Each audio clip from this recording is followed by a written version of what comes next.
Salam pendengar yang Tuhan Yesus cintai. Kita masih di rangkaian kisah-kisah dramatis di sekitar kehidupan Daud.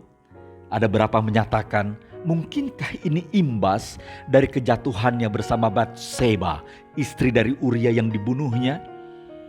Ada yang menyetujui, tapi ada yang tidak. Dan kali ini di 2 Samuel pasal 20 kita tidak membicarakan tentang imbas apa yang terjadi dalam kehidupan Daud. Tapi yang kita lihat adalah tentang hasutan, tentang Seba yang menghasut orang lain untuk menentang dan tidak mempercayai Daud. Dan ada seorang tokoh yang muncul juga bernama Amasa, panglima perang yang diangkat oleh Absalom, yang jelas-jelas di ayat kelima dia menentang perintah dari Daud dan berlama-lama untuk tidak mengambil tindakan, sehingga Seba mampu memobilisasi orang-orang untuk melakukan penentangan terhadap Daud. Dan kemudian Daud melihat hal itu, dia mengangkat Yoab sebagai panglima perang tandingan. Di kisah selanjutnya Yoab membunuh Amasa. Lagi-lagi pertumpahan darah menyertai kehidupan di seputar Daud. Dan di 2 Samuel pasal 20 ini bagaimana pertumpahan darah itu menyertai tentang peristiwa penghasutan yang dilakukan oleh Seba. Hasutan selalu disertai siapa penghasutnya dan siapa yang dihasut. Kemudian penghasutan selalu disertai tujuan dari penghasutan. Tujuannya selalu memiliki kejahatan.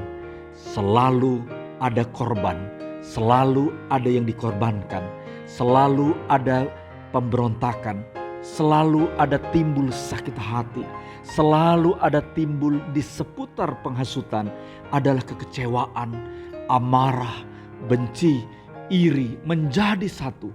Dan penghasutan selalu menghancurkan itikat baik, hal-hal yang bersifat kebenaran, hal-hal yang bersifat kekekalan. Bahkan penghasutan bisa menyingkirkan orang lain yang kita anggap sebelumnya adalah partner kita, orang yang bersama satu tim dengan kita. Tetapi pendengar sekalian yang Tuhan Yesus cintai, hasutan tidak selalu terjadi dalam organisasi, dalam lembaga, dalam komunitas, dalam kehidupan bermasyarakat. Tetapi penghasutan bisa juga terjadi dalam kehidupan rumah tangga. Seorang istri, seorang mama bisa menghasut anak-anaknya untuk membenci suaminya atau papanya. Dan seorang suami atau papa dari anak-anak bisa juga menghasut anak-anaknya untuk membenci istrinya atau mama dari anak-anaknya. Seorang menantu bisa saja menghasut mertuanya, bisa saja menghasut iparnya, dan lain sebagainya. Besan bisa menghasut besan yang lain untuk benci terhadap menantunya atau anaknya. Dan hasutan-hasutan itu banyak terjadi dalam kehidupan masyarakat. Kalau di pasal 2 Samuel 20 ini dimulai dari tiupan sangkakala yang biasanya kala itu bersifat mengingatkan, memperingati, mengajak orang lain untuk memuji, menyembah Tuhan, atau tanda kebaikan yang Tuhan anugerahkan, atau tanda kemenangan yang Tuhan berikan. Tetapi kali itu Seba meniup sangkakala sebagai tanda dimulainya hasutan terhadap raja. Mengerikan bukan?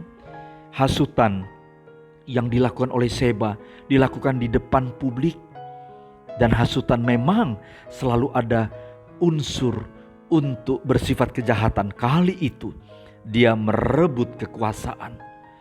Dilakukan oleh Seba sebagai bentuk kekecewaan untuk menghancurkan tahta Daud. Dan ada pertumpahan darah, mengerikan. Hasutan mengerikan. Menariknya lagi, Di pasal ini saya katakan tadi, dimulai dari tiupan sangkakala, tapi juga kemudian di ayat yang ke-22, Yoab meniup sangkakala, lalu berserak-seraklah mereka meninggalkan kota itu masing-masing ke tempatnya. Maka pulanglah Yoab ke Yerusalem kepada raja.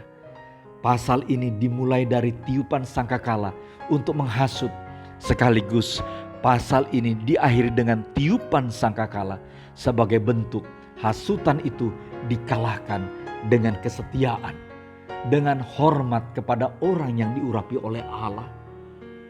Pendengar sekalian yang Tuhan Yesus cintai, alat musik untuk memuji Tuhan, tanda peringatan kepada anugerah Tuhan. Alat itu bisa dipakai untuk menghancurkan, tetapi juga bisa dipakai untuk menyatukan. Pilihan kita di mana? Kita bisa jadi menjadi alat yang menghancurkan orang lain, tetapi juga kita menjadi alat dari perkataan kita untuk menyatukan orang, memuliakan Tuhan dalam pimpinan Roh Kudus.